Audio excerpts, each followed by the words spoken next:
Danny Bedrosian. You all know me, Danny on everything. With me, as always, is my producer, Carl Cerny. We have the Patreon. You can follow us on patreon.com/Danny Bedrosian to get more stuff. And please like, follow, and subscribe, and hit the bell so you know when new videos are available on our YouTube channel, on our Danny on Everything YouTube channel. And the real reason I'm here, and I should have had one, I'm just going to grab one of these right now. The reason we're talking today to these fine gentlemen is because of this gorgeous comic book right here, and Sons of the Sun #4, the newest edition of the Sons of the Sun series. I'm so proud to say, and I'm even prouder to say that I have one of the rare moments to have myself and the other two main parts of the creative team, Robert Iman and Steve Grezik, right here on Zoom for all of us to talk about what's going on. So first of all, guys, thanks so much for taking the time to talk about this. No problem. Glad to be here. Awesome. Likewise. So I'm just gonna direct a few questions. A lot of the fans, the people who watch my show, they know a lot about my comic book background, and we can talk a little bit about that later. But I really want to start with you guys and your background in art. And Robert, I want to start with you. And just give us a little bit of background, especially for the viewers, your name, where you're from, where you live, and what your artistic background is. All right. Well, my name is Robert Iman. I live in The Hague in the Netherlands. Mostly been living in the Netherlands all my life. I'm just turned 50 last year, and I've been Congratulations. Thank you. I mean, it's been a while, but I've been basically my background professionally has been in the graphic design business, illustration. I always been drawing, but I didn't do it professionally until I was about maybe my 30s, I think. Before that, I worked as a desktop publisher in the printing business, doing layout for magazines and brochures and like mostly print stuff. And I've always been like a comic comic fan, but I never got around to really drawing one myself until I met Danny then. For the last, I think about 10 years, I've been focused more on doing like illustration and my own like painting, which is doing okay. It's not, of course, as professional as I can be, but I'm loving it. I have a studio in town, and I've got a daughter since 3 years, and because I had her, I basically took this job as a working for the Dutch Parliament. That's what I'm doing right now, full time, and and the comic is right now a thing I can do in my spare time. So that's a little bit in short where I am from. Awesome, Robert. Steve, same question to you. I mean, for me, Robert probably has way more bona fides than I do. I mean, same thing. I'm from like Danny. I come from the sticks, New Hampshire. Same school and everything. He was 2 grades ahead of me, or I think it was. And just to say, I always loved comics when I was a kid. My dad got me into them, and of course, like he was from the '60s, so he was there for like the birth of Marvel and like and like the I guess the silver age of DC, I guess, and all that kind of stuff. And I'm just always been a fan of comics and cartoons and that kind of thing. Just a kid from the '90s who grew up on too many cartoons and too many comics. And I started drawing. I mean, like everybody else, like you doodle when you're a little kid, and like I've always been drawing. I still have sketchbooks from like I don't know, like fourth, third grade, like that, with like all my crude drawings.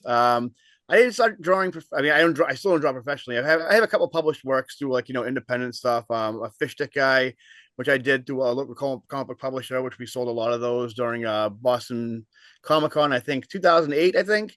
And like off and on, I'm mostly just kind of like a enjoyer of art, and I like an Instagram artist, I guess you call it, like where I just kind of like do a lot of illustrations and like just like, does anybody like this? Because this is the stuff I'm into. Does anybody else like it? And as far as once in a while I'll dabble here and there. People will reach out to me and ask me for like to help modern projects like Danny's project kind of started off that way. Matt Zanoni, who also me and Danny know, he's reached out to me for like video game design and that kind of stuff. And I've done basically just kind of like freelance work here and there, and so that's pretty much it. Yeah, that's pretty much it. Nice. Well, now, Steve, I have to correct you and tell you you are a professional artist because you have made money making art, and that makes you a professional artist. That's true. Not just the simple fact of that, but the sheer caliber of your work speaks more than volumes. Well, typical millennial. I can't like accept any kind of validation at all. It's like it'll never be good enough. Amazing. Yeah. So for me, it was somewhat similar to Steve in a way. Was reading that. If you look on my wall here, I have a massive wall of Masters. Oh, Masters of the Universe right there, eh? Hello? He may have locked up there. Might have lost internet. I recognize the Masters of the Universe immediately. Yeah. we smell our own. Right. Well, why don't we until he comes back, why don't we just kind of keep rolling here and let's get each of you, whoever wants to go first, talking about working on the comic and like what inspiration you drew from working with Danny, that kind of thing. How does that work with y'all? Yeah, Robert, you go first. Robert was the first one to. Yeah. I could actually tell a little bit how I actually kind of got into this. I remember this is maybe 14, 15 years ago. I think this is maybe MySpace era. I'd done some things for him. He was for Secret Army. He just asked me to draw a few things, and that kind of like was like a one-off thing. And then one time after a concert in Amsterdam, I was getting a what do you call it, something to eat, and I saw him sitting in the snack bar. So I walked over to him and I talked to him. Well, listen, you don't know me, but we worked. I did a few things for you a few years back and stuff, and said, "Oh, okay, cool. Well, I might have something for you." And I offered basically to say, I told him, "Listen, if you ever want to do something again, let me know." And they said, "Well, I have something," which was Sons of the Sun, the first episode, Hike. And I think maybe about a half a year later or something, he sent me a script, or what do you call it? A plot, storyline. And then I got to work. So I've never really done a full-on comic book, and especially not about Armenian mythology. So it took me about maybe 2 years of just doing research. Like, what does the country look like? What do the people look like? What are the symbols, and what is the style? And once I got that down, I started drawing the comic. And then eventually I ended up drawing the comic maybe two times, because when I started, I had this certain style. And when I ended up, I had this different style. So I had to redo a few pages just to make it a little bit more consistent. And so that was the first book. And I think he took that one on the tour, and that did really well. And then and I guess that's when I guess when Steve came in. I don't know exactly when you how you got into it with Danny, but I'd like to hear about that too. For me, I think it was around like 2019 or late 2018, right before the pandemic happened. Danny kind of approached me and explained to me about the comic and stuff. He said I've been posting stuff online, and he goes, "Oh, I really like your style," and like I'm kind of like trying to do a book where I like every issue I kind of switch up styles and that kind of thing. And same as you, I knew nothing about Armenian like history or lore or any of that kind of stuff. Even like just like what the basic country looked like for today, let alone like a million years ago or whatever. And so I'm like, yeah, like I've drawn a couple of comics before, and like I obviously when like you're trying to get into the comic book industry when you're young, you're practicing layouts and panels and that kind of thing. So I was pretty familiar with like that kind of thing. But it's the same. Like I've never drawn a dragon in my. He gave me the script. Never drawn a dragon in my entire life. So And the basic like whole story was like it's mostly dragons. Mhm. Like, Mhm. oh geez. Yeah. Like most artists like don't like drawing animals that much. Like it's like dogs and vehicles and that kind of thing. So for me, it was very challenging. And as far as like the style went, I mean, I have my own kind of like from watching too many cartoons as a kid. Um, when I did issue 2, I also had just started coloring. I'd never I've never done digital coloring. I've never done even just like like it's just been colored pencils or markers, whatever, on my work. And so luckily at that point, when Danny reached out to me, I just started like kind of learning that kind of thing. Robert was actually a huge help to me as far as issue 3 went.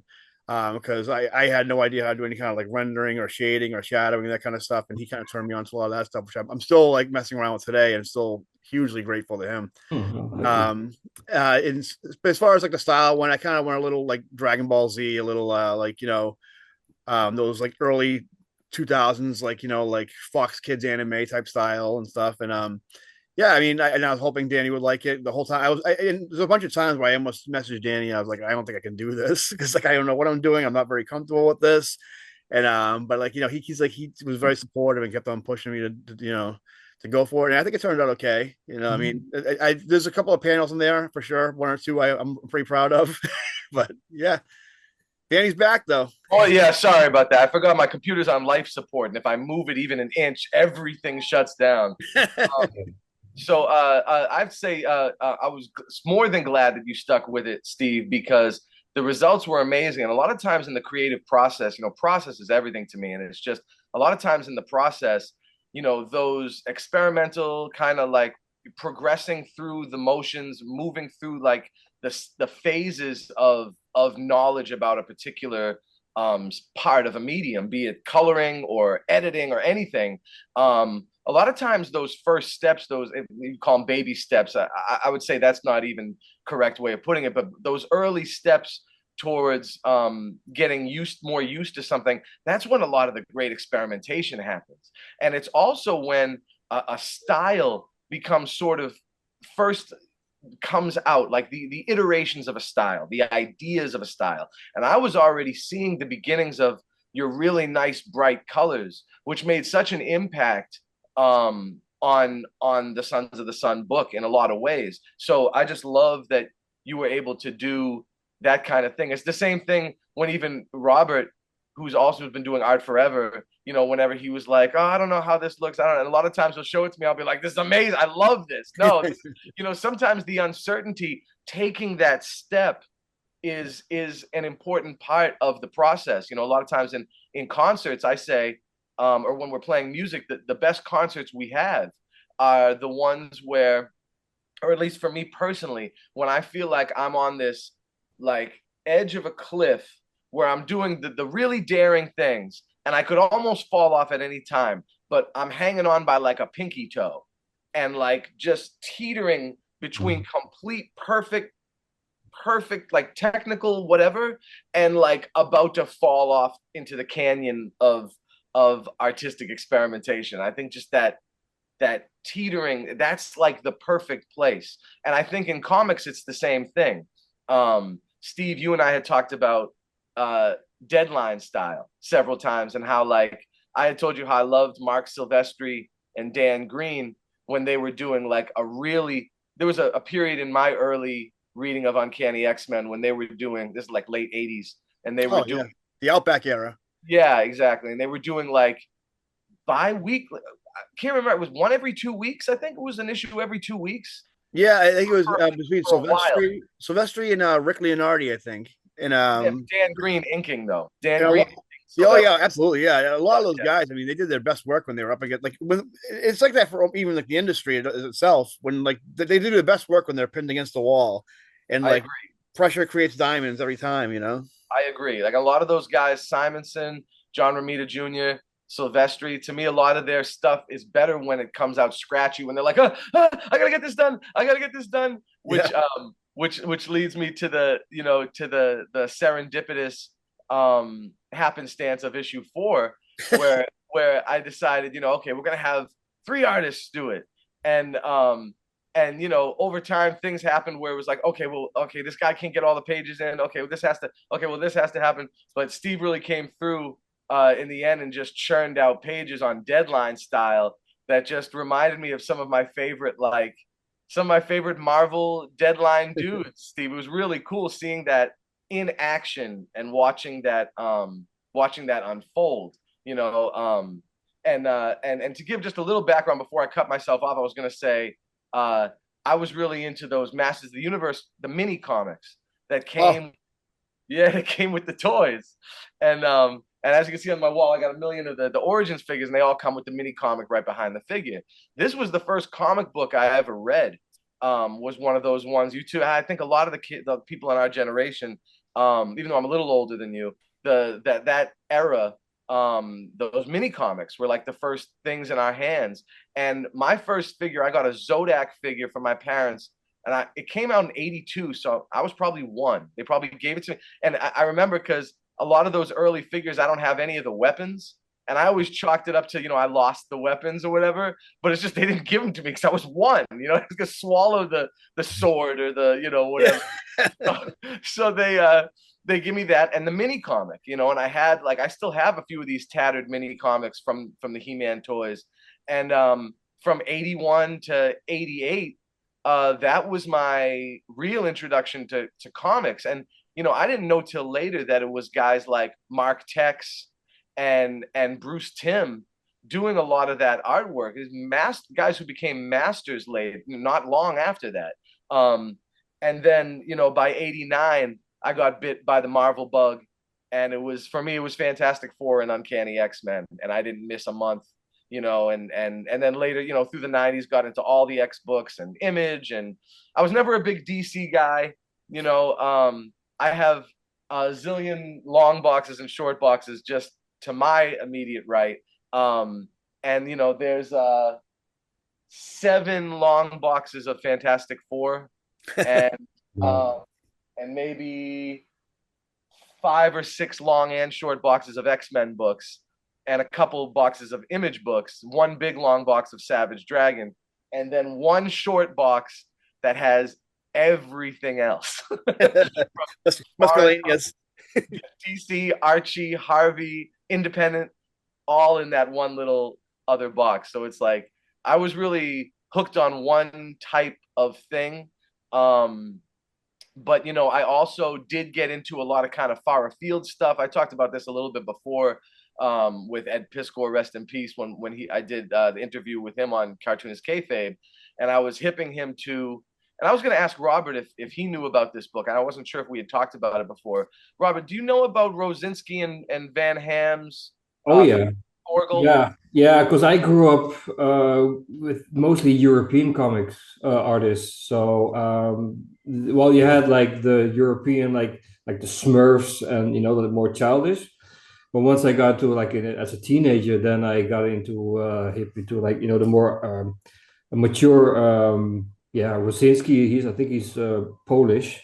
Yep. Enki Bilal, Möbius. That kind of was my go-to when I was young. And also, I also spent a few years in the States, and I was a big Mad magazine. We also had Crack magazine, and I loved the drawings of Crack magazine. So that's where I got my my drawing inspiration from. Of course, a little bit of the humor. But later I was mostly into more like adult, what do you call it? How would you describe European comics? I mean, they're a little bit more realistic, or Yeah, they're a little more realistic. Realism. There's a little more realism. Yeah. I'd say in play there. I mean, Mobius is a whole nother level. Oh, that's of course, yeah. But Rosinski and Van Ham, those books were available to me it's such a strange thing, in the first like dollar stores that Okay. existed in America. And I don't know what distribution landed them there, because the only ones that were available in the States were Thorgal, and they were at these, it was called All for a Dollar. You remember the All for a Dollar, Steve? The first dollar store? Was it where like where Chunkies and stuff like that used to be? No, in the mall. In the mall. Oh no. I didn't go to the malls as a teenager. I grew up younger, Baptist Christian, and very strictly Baptist. That would have been the devil for me.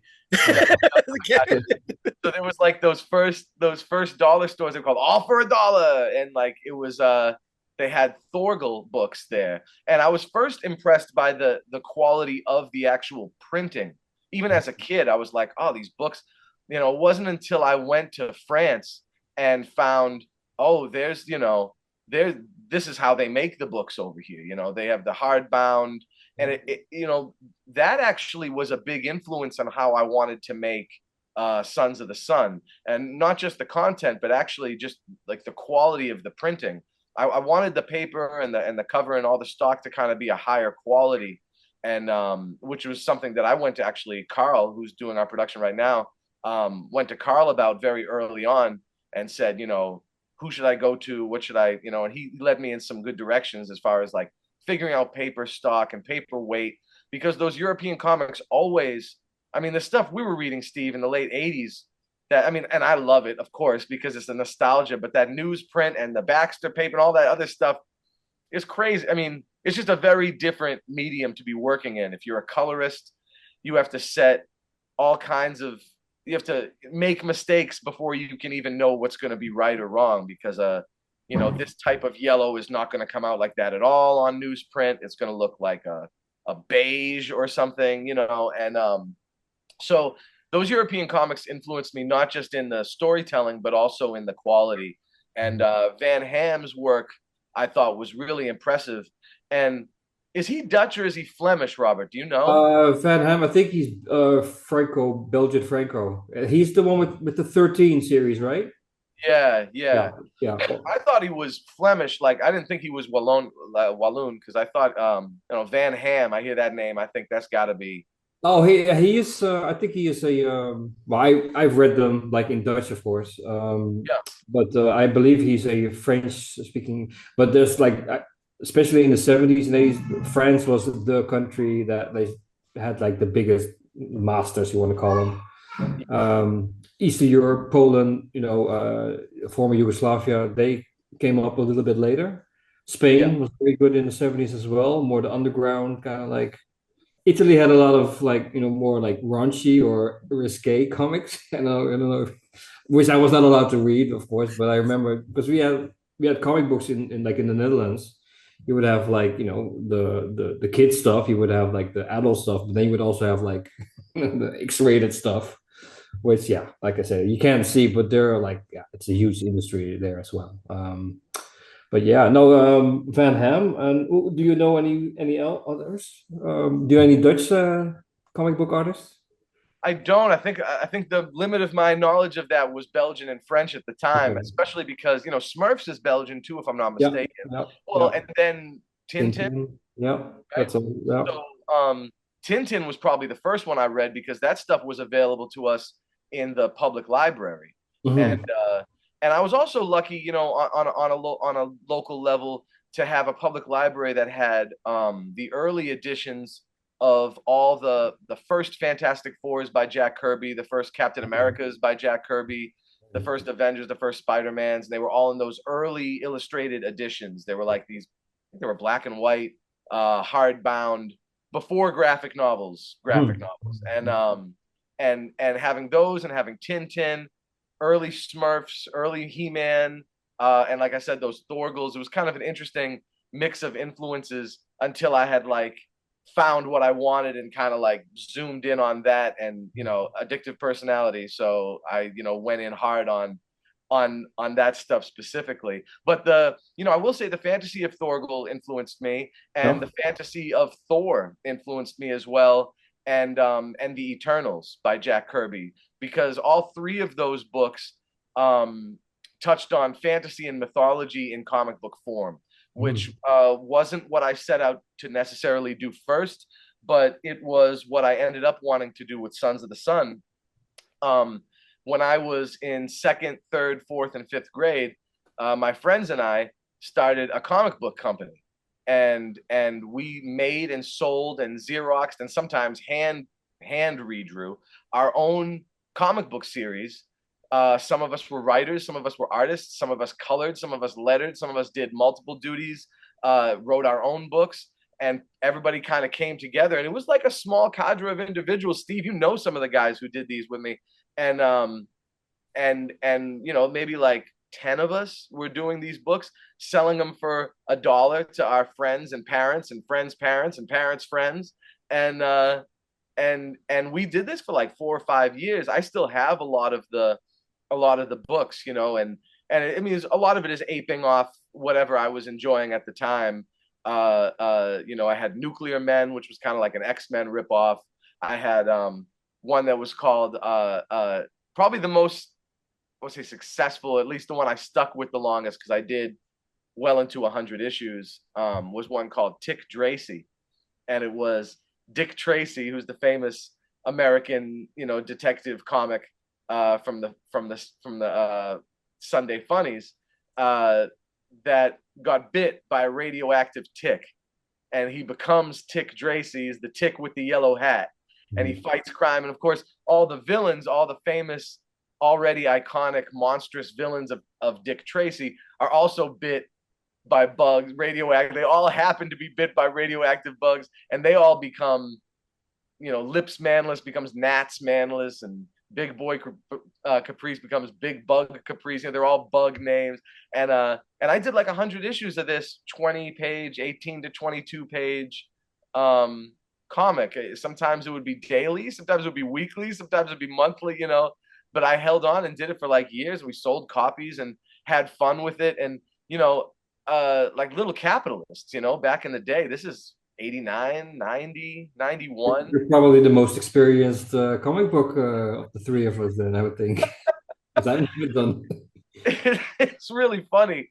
And then, you know, as Steve knows, you know, and as you know, Robert, got, you know, bit by the P-Funk bug, and then that was history there. I fell off of comics after the speculator boom in America burst, and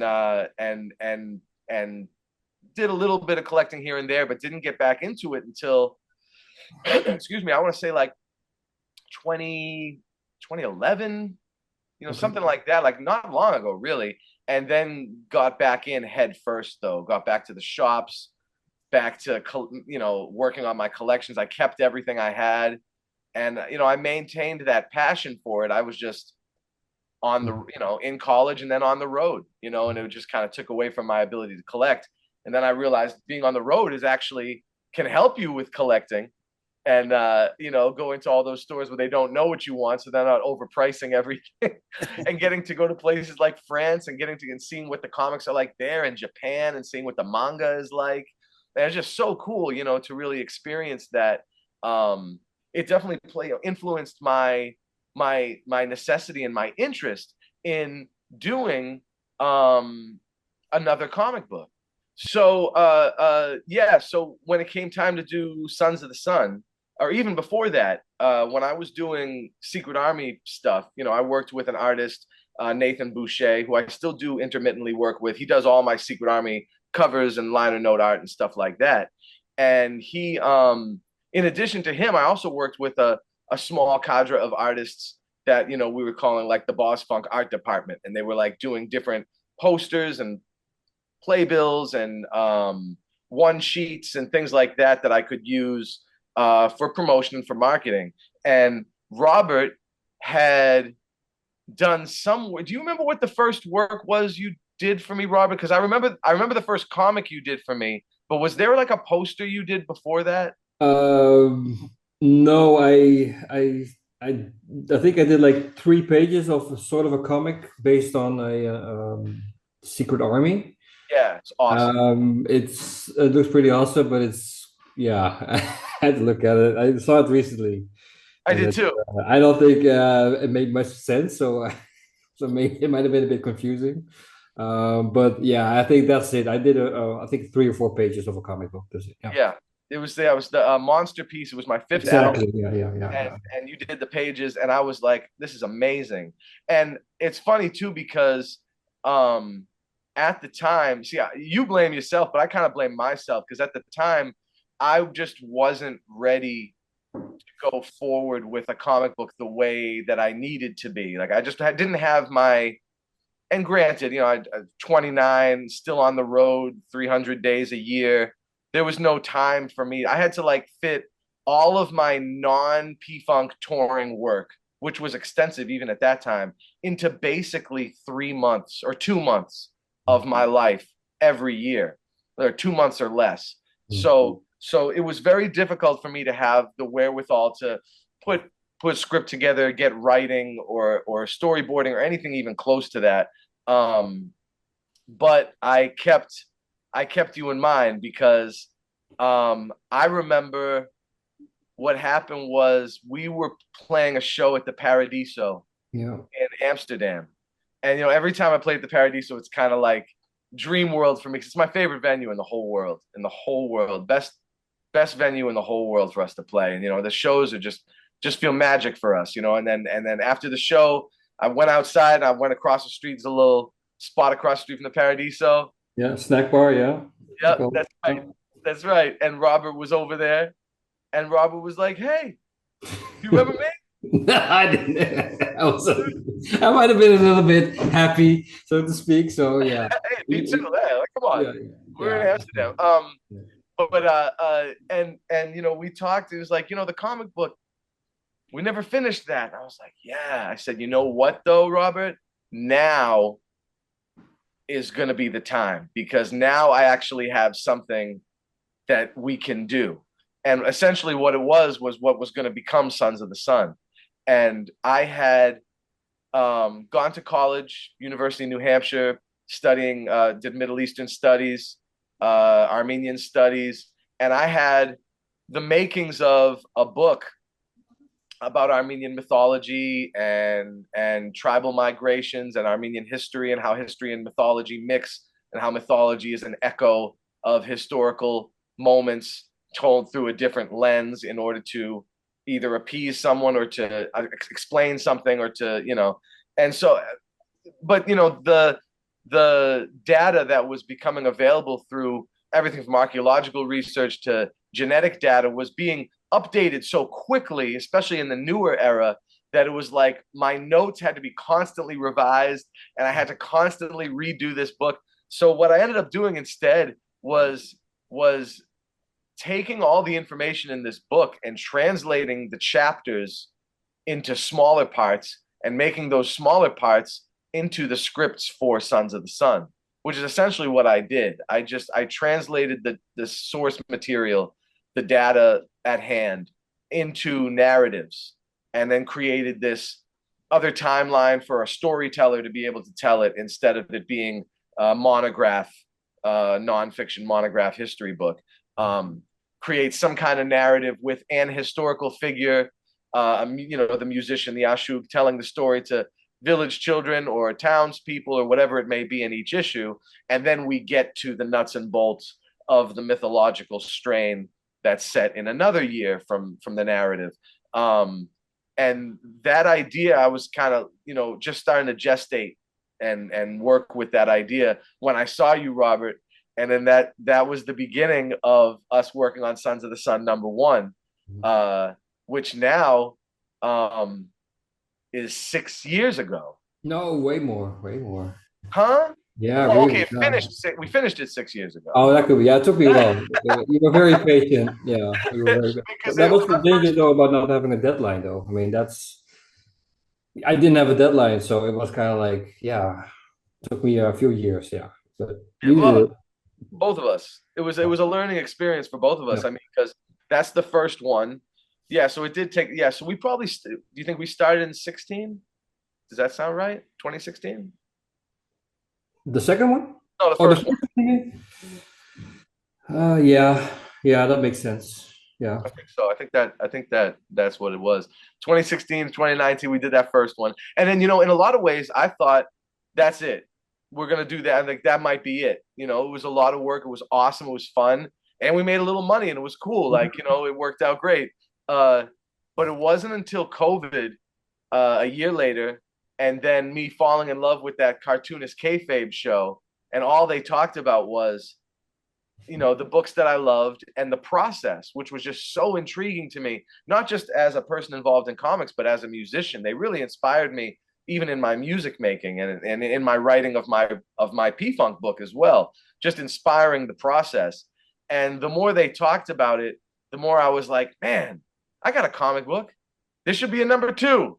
you know, and keeping with that, got Steve involved, and I had seen some of Steve's stellar work on Facebook, and was just like, damn, Steve Greza can draw. Why don't I remember? Like, but we were just separated by enough years that we talked in high school, but I didn't know that he was as fabulous of an artist as he was, and which was to my detriment, because the stuff that he was putting down, I was like, oh wow, this is great, this is incredible. We got to get him involved, and so got Steve on board to do the art chores for the second issue, which, like I said, came a couple years later, and was more the result of being like, oh, we can keep going with this thing, and then keeping Robert on because of his brilliance in graphic design and everything from lettering to layouts and all kinds of stuff,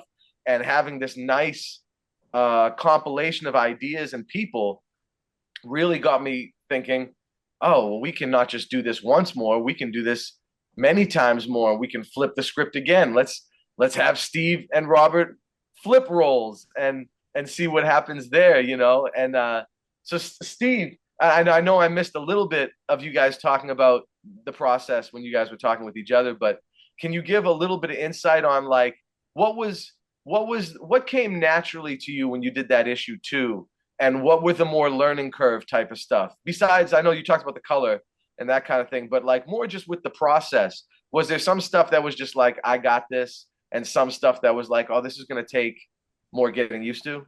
None of it I was comfortable with, really. When you first told me about it, I was like, okay, I'm thinking, I'm like, you gave me the gist of it, and I'm like, I think I can do this. And then you sent me the script, and I'm like, what is this? There were a lot of like things I had to like Google because I didn't know how to pronounce and stuff like else. And like I told Robert, I'm like, I've never drawn a dragon in my entire life.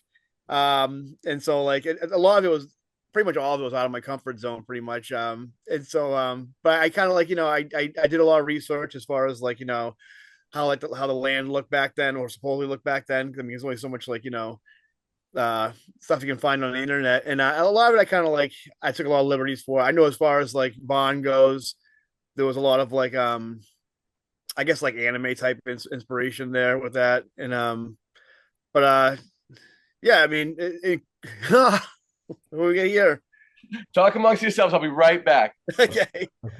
But like, yeah, as far as like, because I knew I was gonna, most was gonna be fight scenes with the dragon and like in Vaughn and that kind of stuff. So I thought like, when I was a kid, I used to watch all those Dragon Ball Z like fights that just took place in like desolate, like, like rock quarries pretty much. And I just kind of did that when I, as far as my art went, as far as my style went, I guess too. And yeah, and then like designing some of the characters, like Basham, I think is his name, the green guy.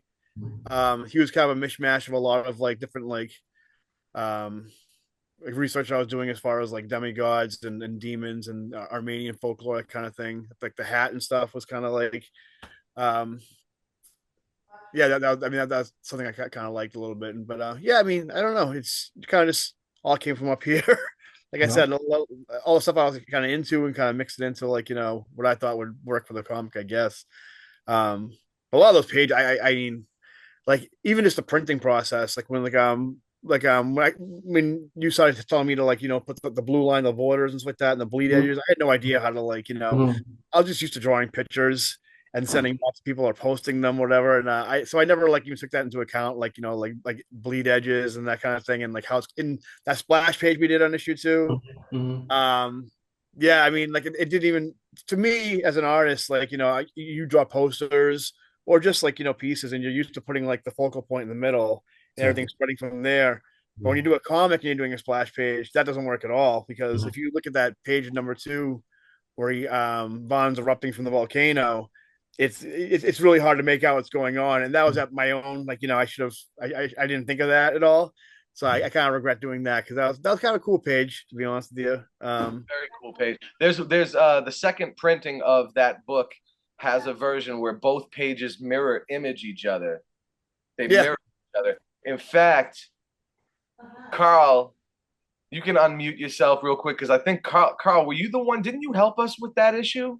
Yeah, the layout. I think the initial I can't remember why, if it was on the printer side or what, but you had gone to print and like the page sizes, they had shrunk them all like half a inch too much. So like they had kind of stretched to fit and a lot of it looked so I went in behind them and kind of did layout to move everything in and get it to fit a little better. And that mirror thing was I think it was we did that because to accommodate some of that adjustments we had to do. Yeah, with the bleed, I believe. Yeah, correct. Yeah.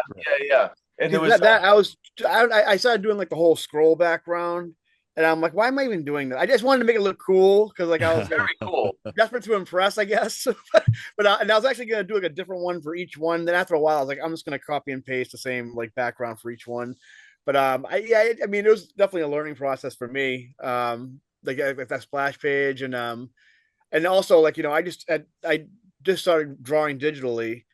Before that, it was always like pencil and then like ink and that kind of thing. But and I didn't realize until very recently that when you draw digitally, if like you're not like just copying from something you scanned like with inks, digital doesn't translate well to like expanding. So like a lot of times with like black lines, you get like those little stare things. So Mhm. sometimes you'll look at a picture and like this looks a little like pixelated a little bit because I drew this. I don't know if you saw. I drew this big Spider-Man piece that had like a early like mid '90s like Spider-Man characters, and the guy I sold it to kind of hit me back like really kind of complaining about the print quality, and I'm like because the PDF looked good, but as soon as he like blew up into a poster, he was kind of, I'm like I just don't know nothing I can do about it. So I ended up talking to a guy who worked for the Merrimack magazine and who I was friends with, he's like, unfortunately, that's kind of unless you like draw first and then scan it and then kind of like add colors to that. That's kind of like what it's going to be. But yeah. So but as far as the second issue goes, I mean, like it was completely uncharted territory for me as far as It all that was stuff great. goes. Again, and like we said before, I just kind of love all that experimentation, you know what I mean? And it's just like a really cool it also because we had that one print run, we were able to kind of have an alternate print run and it became our best seller of all the single issues because of that fact, that sheer fact alone. And then Cover number came out okay. it came out great. And number three, which was up until quite recently, probably my favorite one, um, we flipped the roles again. And then we had for that one, Steve, you drew it, right? And Robert colored, Yeah. right? Yeah. And that was a awesome combination too, because Robert, your man, you have a black and white style that's Very insane. versatile style. Oh my Yeah. God. But that Go ahead, Robert. Go ahead. Yeah, well, I was just thinking about so the one I did that was my style, and then Steve's style was a bit more like clear line, I guess. But my style was also a little bit darker because of the blackness of it. So I kind of liked, and I think with the third one, then we were basically maybe combine a little bit, but I was able to like be a bit more bold with my colors as well. I wouldn't have done it if I had drawn it myself. But That's because I was doing it for your drawings, I felt well. Then that way, I also had to get out of my comfort zone as a lawyer. Just get a little bit more, yeah. I mean, yeah, bolder or louder or colorful. Um, and I just thought your style fit the story a little bit better. Um, that's why. So that's why I also kind of like switched like in the last episode or issue. I kind of went a little bit more towards your style, but that's for later, I guess. But yeah. But yeah. what I was gonna say is you have a black and white style that's just so visceral, and you have this, but your colored style is also gorgeous because if you look at Sons of the Sun #1, you work with some colors and some tones, like these soft tones, up Mhm, against like the hard edges of your fantasy stuff. It's mhm, just such a cool contrast. And then you were able to do that and, like you said, play with some things tone wise, mhm. up on top of Steve's stellar artwork. And I just thought you guys had an awesome Yeah. combination there. I look at some of the hues, especially on like that double page spread, for instance, at the beginning of that book of issue 3, um, which was awesome, Steve. Just so cool. And I just love, Robert, what you did with the coloring there for like the backgrounds and on like the center figure. and oh, it was just gorgeous, you know. Just and like I said, up until quite recently, that was my favorite one, you know. I was And just a pain in the ass of that issue. I think 'cause me and Robert today a call one time because I was kind of concerned about like some of the pages and like how being able to get it done, and he had shown me this program to use for effects and that kind of thing. And of course, it was a new toy for me, so I'm just kind of like going crazy, adding like like smoke and dust effects. And then Robert messaged me, he's like, "Hey, would you cool it with the like Oh yeah. depth effects?" Like, it's kind of hard to ink and color over. Oh yeah. Oh, I didn't want to temper your enthusiasm too much because you can't tell another creative person like But yeah, I remember that. Yeah, was it Krita that I recommended to you? That Yeah, oh yeah. I use that yeah. still to this day. I love that program. Yeah. Oh, so you got better at it too. I could tell, but you Oh, still thank you. yeah. that's so awesome.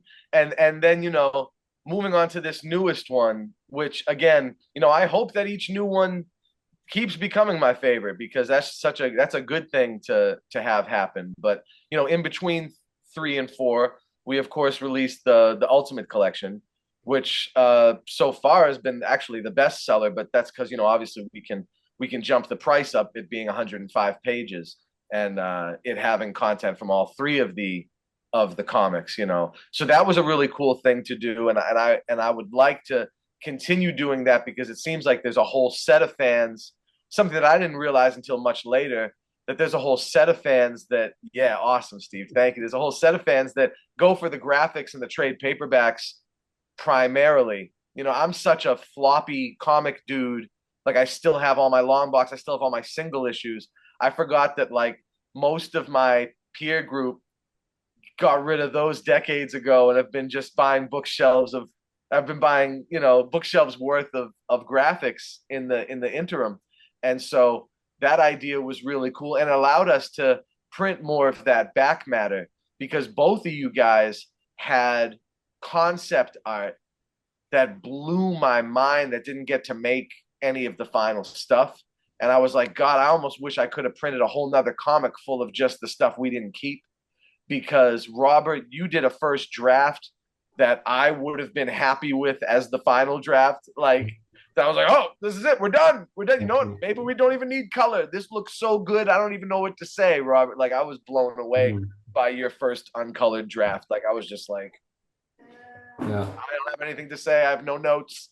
No notes. And Steve, you had done some things that didn't even make it into concept later that was so eye-catching, like the Prince Hassan and like side characters that are like in the narrative but don't really ever get seen and stuff like that. And like your early depictions of Vahan when you were first getting the ideas together, it reminds me of was it Joe Johnston? Who were the guys that did all the conceptual artwork for Star Wars? Joe Johnston and Niels Romero, and there's a couple other guys, and they have these books where you can get like the Empire Strikes Back concept art, everything that they before it was done, and I just marvel at that stuff because there's so much raw talent embedded in that stuff. And seeing you flesh out the ideas with Vahan, I was just like, this stuff needs to be, and I was glad that you guys were able to pick some really awesome pages of unfinished stuff, for the Ultimate Collection because a lot of that stuff falls on the cutting room floor and nobody ever gets to see it, but that doesn't mean there isn't an audience for it, including myself, so that was really special. But moving on to the fourth issue, I guess I have a whoever wants to go first. What were some of the challenges, some of the new challenges for this newest issue? Steve or Robert, whoever. I'll go first, I guess. For me, when you told me you just wanted me to color, I was like, nah, because I'd never colored before besides my own stuff. And you've seen on issues too. I used to use Microsoft Paint to color for the first one.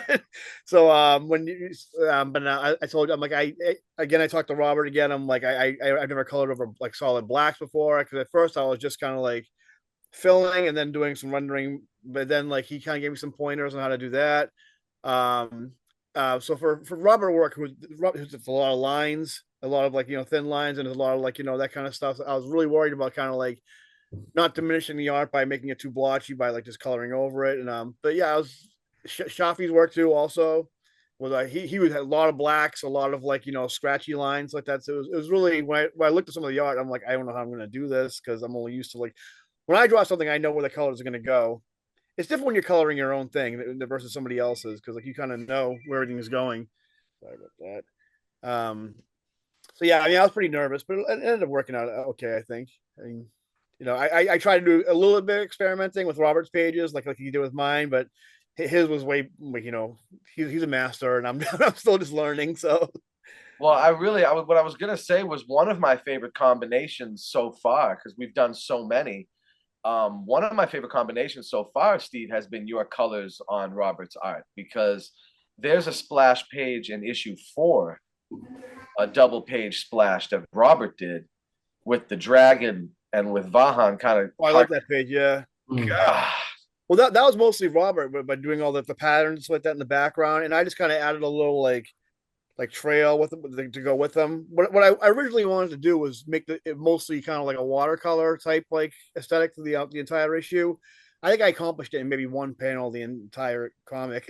Well, what I like about it though is it like there's consistency in tone, like keeping on somebody in that way, but having them do another role. The tone never shifts, just some stylistic things shift. So it's like you've got Vahan from issue 2 now drawn by Robert, but colored by you to keep that consistency up because you were the guy behind the original Vahan comic. So it's like that kind of mixing. I just love that type of process in the work, and same question for you, Robert, as well. Any like different challenges on your work doing the art or even the final parts of the process for number 4? Yeah. For me, it was a bit daunting when I read there were a lot of what do you call it? Battles and fight scenes, and that's something that's really not in my wheelhouse. And that's also where I guess a reason why I kind of said, well, I don't think I'm able to do this because it's really, yeah. I just thought if I'm gonna do this, it's gonna take a lot of time because I'm not gonna be quick with this. And I figure, well, let me just try the coloring a bit more. And well, and I did like I had a yeah, what's hard about it? Well, I had no idea with the previous ones. I kind of like had a bit more idea about how it was going to end, but with Shafi's bit and then Steve's bit at the end, where he just kind of like cranked out, basically the end of the whole book, basically. But I felt I was just like laying down a bit more the setting and then maybe the characters a little bit, and he did the action bit, and I think that worked really well. So that doesn't mean I wouldn't be able to do it again, but. Yeah, that really seemed to me that was a bit daunting. Just to like I could draw a few people fighting, but like to have a whole page full of fighting, yeah, that was challenging for me. Yeah. Well, the serendipitous kind of end of it all though was that you are a good, like, the reason why I wanted you to kind of begin that tale anyway is because you are a good kind of setup guy anyway. Mhm. Like I get that from your art and from your storytelling, your pacing. Number 1 screams that all throughout it. And Steve, like I said before, like I give you massive credit on your deadline style and your ability to crank out pages and finish something. So like the two of you guys, in my opinion, I couldn't ask for a better duo of in terms of conceptual team and just artists, because you guys are able to really complement each other in a way that most artistic teams, you have to develop this type of thing. You guys kind of have it naturally, so that was a blessing for me, I have to say. And also, Robert, I have to go back and I don't want to say embarrass you, but call you out on your thing about. Let me tell you, man, some of your battle scenes, you can draw battle scenes. I was Yeah. gonna say I almost interrupted you because I was gonna say when I read the first issue, that's the main thing I associate the whole book with, and I'm like, what are you talking about? Well, but that was a lot of work. I mean, Yeah. like I said, I redrew a few of those scenes, and after a while, I was like, okay, and maybe then you kind of like lose the focus of because then you're so focused on trying to get it right. But then again, you know, after a few, you kind of learn like, okay, well, it doesn't have to be, I wouldn't say realistic, but yeah, sometimes it's just better than you think, kind of like, you know, and then That's the thing. but The spirit's willing. You want to fit so much stuff in there, but it's just hard yeah. to execute that sort of thing. And then they kind of like I get lost in details, and then it's like, okay, well, that's not right. And then, but that's my thing. What I actually do really like is the fact that when I did the splash with the dragon and what do you call her? Ashtik, you did the coloring for that, right?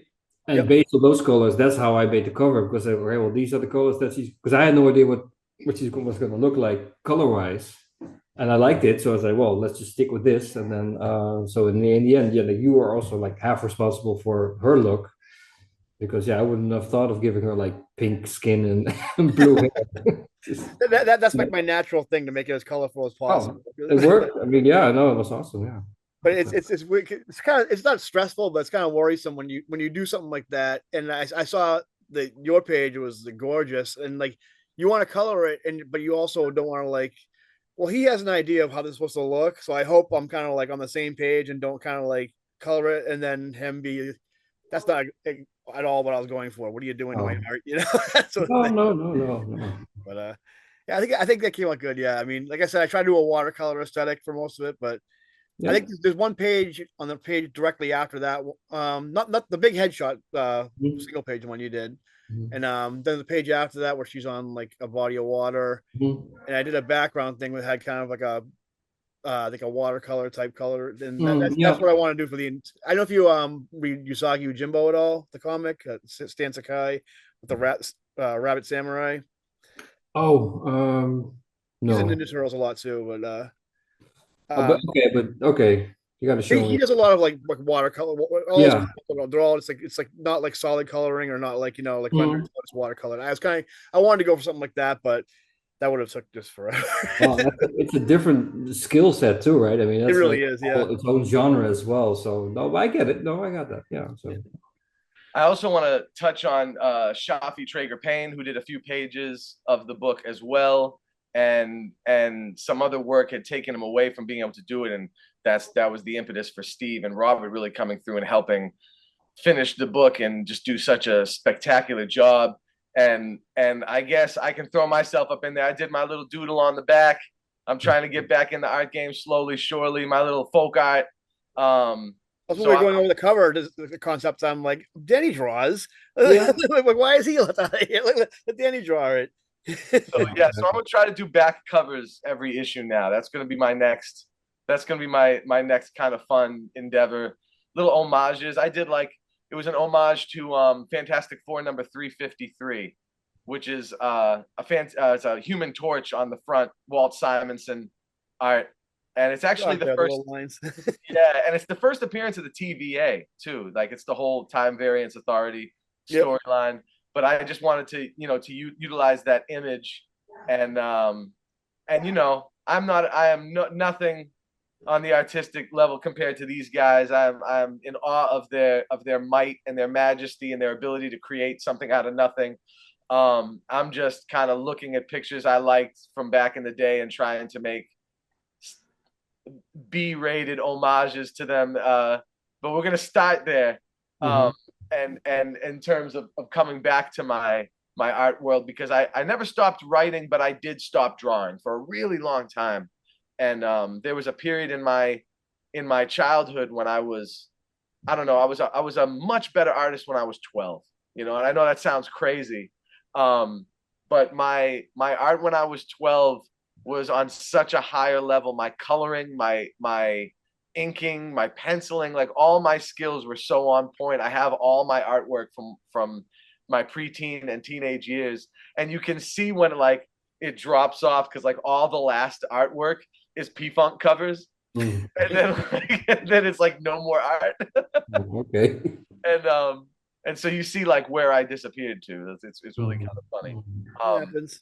yeah, it happens. No, it's But still in you. It's still in you, right? yeah, yep.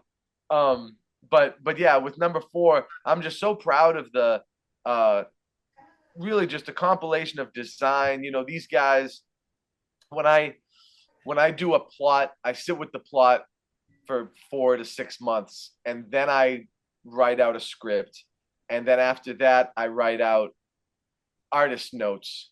And so these guys know what my scripts look like. They usually have three different kinds of text, and you know, there's the script proper, and then there's the artist notes, and then there's narrative setting notes.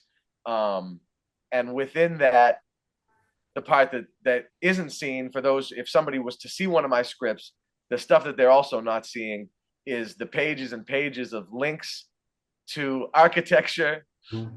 and prior depictions of characters, prior depictions of gods, what weapons look like, what musical instruments look like, what this carpet looks like, what these buildings look like, cartography, which Robert and Steve had both done quite well, considering neither one of them have a background in cartography.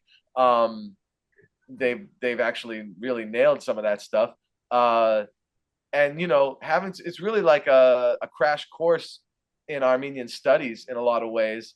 And so I really commend these guys on taking a script.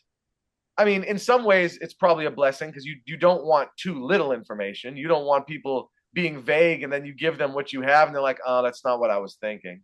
Yeah, I mean, it's tough being accurate. I remember the one page I sent you one time where I drew just the inside of a castle, and it was already done. I sent it in, and you were like, "Oh, there's no what was it? There was no crosses in that time period." Right. I'm like, okay. That's why I was like, Jesus won't be born for another 800 years. We got to take the cross off. Yeah, I try to stay as historically accurate because it keeps in time with the consistency of what I was originally doing, which was a history book.